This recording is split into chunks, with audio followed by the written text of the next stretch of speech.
Welcome to the Real News Network. I'm Gregory Wilbert coming to you from Quito, Ecuador.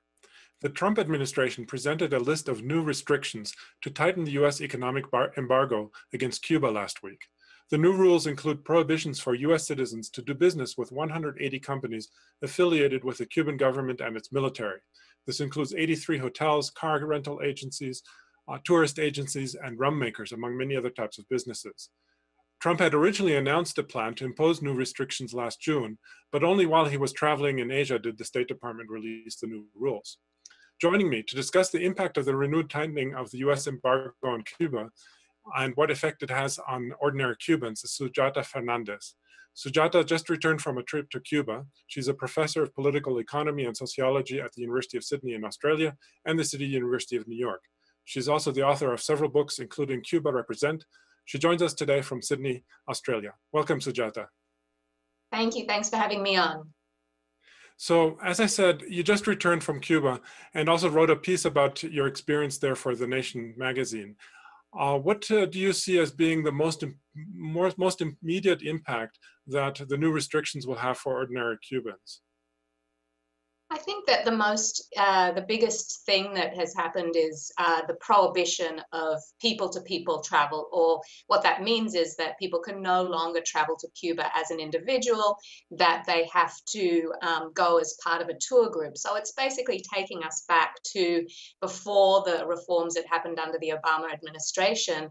And I think that decline in tourism is going to have a big impact on both those who rely on the tourist industry for an income, but also those who benefit from the greater influx of convertible currency and hard currency into the Cuban economy as a result of that tourism. So, but why is it that these restrictions, which are supposed to target mostly government institutions, will also have an effect beyond the government institutions on private citizens?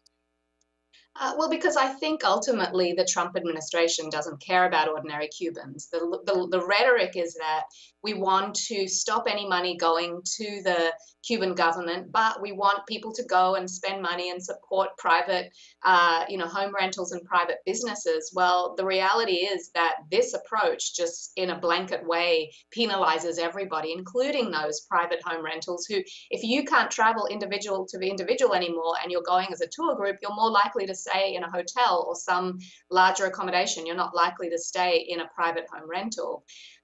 Now, there are still a lot of countries that, of which tourists visit Cuba, of which don't have the kind of restrictions that exist from the United States. And so there is tourism from other places, but with last year's reforms, there was a large market increase of tourists from the US.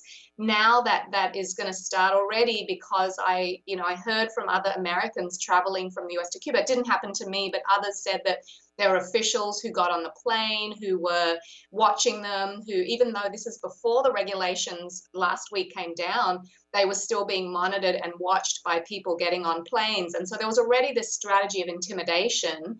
And now we've seen that actually, those regulations have passed. I just heard that Alaska Air has now stopped flights into Cuba or is reducing them.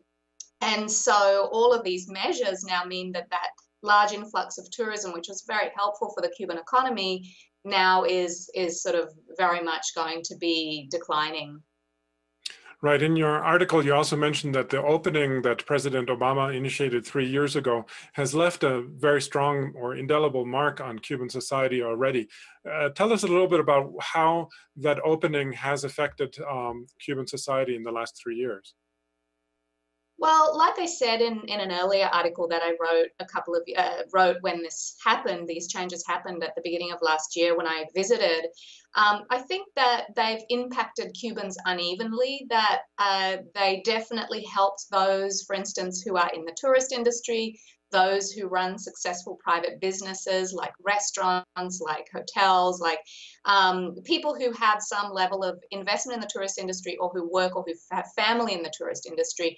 While those who were cut off from the tourist industry, and that generally means the poorer Cubans, older Cubans, young Cubans, people without the same connections were facing the same amount of difficulty. And so what we began to see when the changes happened was this kind of gap in Cuban society. And what's happening now is that really all Cubans are now starting to face this. Again, the changes will be differentiated. Those Cubans who benefited under the openings, who have some level of stability, economic stability, will see a decline in their income, but they'll be better off than the Cubans who right now, have very little access to the convertible peso, which is the higher valued currency. And most of those Cubans are paid still in the peso that's only worth 27 pesos to one of the convertible currency or cook.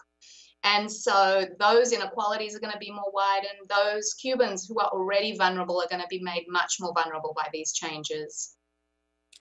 So I was just wondering if you could give us a little bit longer perspective on life in Cuba. I mean, it went through a difficult phase, as we know, with the collapse of the Soviet Union in 1991, which was known as the special period.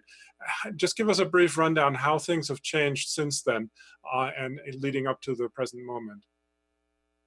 Yes, well, in the decade of the 90s, after the collapse of the Soviet Union, it was a very, very difficult period for Cubans. And a lot of people say, if we survive that, we can survive anything. And that's what I heard being said a lot. Once the regulations came down last week, I was there talking to Cubans, and they all said, we survived the special period, we can survive this. And then during the period of the late 90s, the decade of the first decade of the new millennium, there were a lot of changes being made in Cuban society. Private businesses were legalized.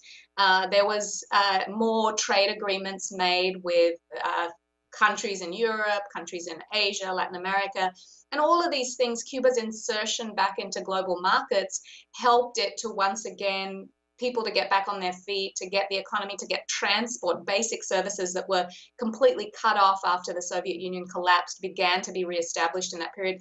Once we began to see the pink tide, the rise of Venezuela, the kind of, exchange of oil for doctors, all these kind of things that happened in the period of the first decade of the 2000s really assisted Cuba to become much more stronger economically. And then, of course, once the changes under Obama happened, that sort of again began to put Cuba on better footing. So we've seen a number of changes in Cuban society over the last few decades. And when I first visited in 1998, the difference between then and when I visited, say, last January was incredible, because, to see just a vibrancy, to see the jazz clubs not filled entirely with tourists, but to be filled with Cubans, and to see Cuban life once more returning back to that normality was really good. Now I think we're seeing back again a period of hardship. We're seeing, with the sort of crisis situation that Venezuela finds itself in, and many of the pink tide nations, the rise of the resurgence of the right across Latin America, the difficulties that Cuba's having in this period are just being compounded now by these regulations passed by the Trump administration.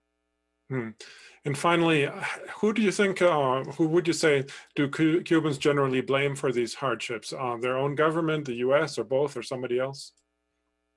Well, it's interesting, because I think that part of the whole idea always between tightening the embargo has been to try to spur a revolution against the Cuban government, to have an uprising of Cubans against their government. And it's always achieved the opposite. And right now, especially because Trump is such an odious figure for Cubans and for so many people, that no, I didn't hear anybody blaming the Cuban government. In fact, all I heard was this very, very strong anger, and uniting all kinds of Cubans who see themselves as dissidents, Cubans who see themselves as anti-government, Cubans who see themselves as pro-government.